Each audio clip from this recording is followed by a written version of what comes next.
Sige lang uginom hangtod kadlawon na.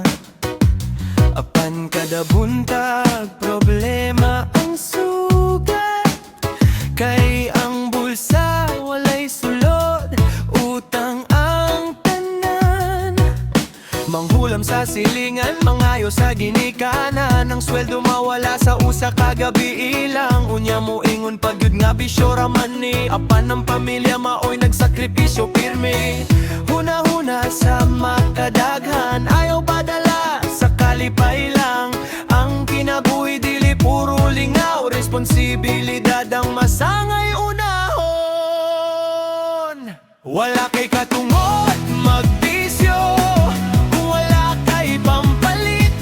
Ayaw ipasa sa lain ang gasto, kay ikaw man ang nagbuot. Kung sigarilyo, inom o sugal, ikaw raon ang mabayad. Ayaw panghulam, ayaw pangayo, kay dili na mao ang hustong pamagi. Wala kay patungod magbisyo, kung wala kay pampalit. Mas maayo pang magtigom aron ug maadunay kapuslanan. Kay ang bisyo dalirang malabay, apan ang utang dugay kaayo mapairan. Dagan ng damgo ang naputol, kay ang bisyo maoy giuna sa tanan. Ang anak nagulat ug gata sa panang amahan na asa tindahan.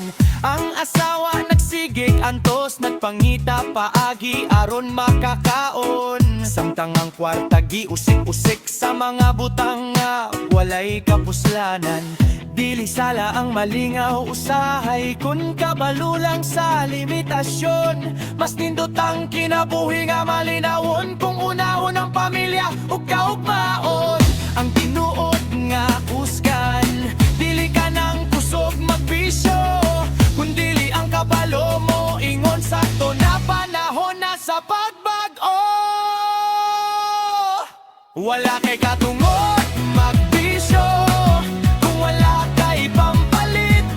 Ayaw ilubong ang kaugmaon sa kalipay nga lumalabay. Trabaho una, paningkamot una, dayon lingaw kung adunay sobra. Kay ang tinuod nga kadato, dili makita sa botelya o aso. Sa higala paminawa kini, dili kini para manghusga nimo. Pahinumdom lang alang sa tanan, nga ang responsibilidad mas bililhon kaysa bisyo.